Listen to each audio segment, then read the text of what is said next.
I'm leaving my motorhome at Briarfields Touring Park and catching the handy bus from just outside the site into Gloucester, where I'll wander around the docks and the famous Cathedral. Head to Gloucester's docks to see the impressive regeneration of this historic area. It is dominated by the lovely warehouses with their original names still painted on.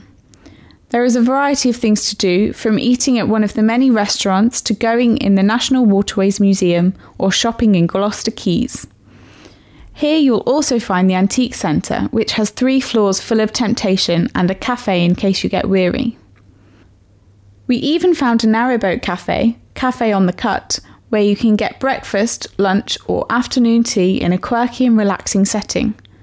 As well as the docks, the centre of town is worth a look, with ancient pubs interspersed with newer buildings. The cathedral is one of the main draws, with its pretty cloisters and interesting history. You can join an organised tour of the tower if you want a bird's eye view of the town, or enjoy tea in the cafe tucked behind the cloisters. Down a narrow alley is the shop which inspired Beatrix Potter to write and illustrate The Tailor of Gloucester. It now has a shop and museum.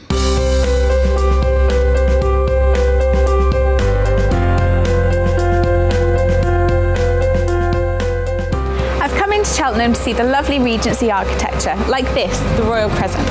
And while I'm here, I've also heard there are some great open spaces, like Montpellier Gardens, Imperial Gardens and Pittville Park.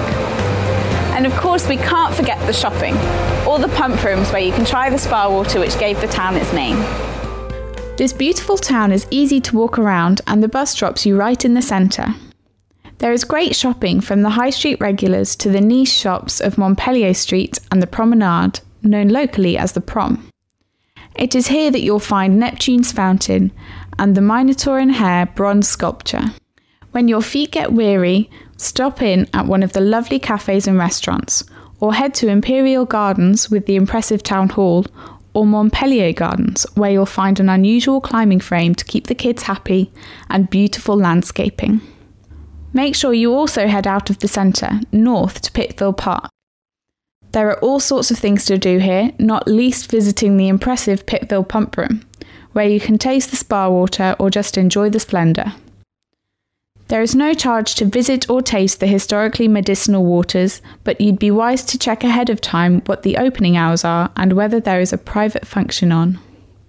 After a lovely trip finding out about the history of the area, looking at the shops and admiring the views and the architecture, I'm feeling very cultured. And I can't wait to come back and discover more treasures of the Cotswolds.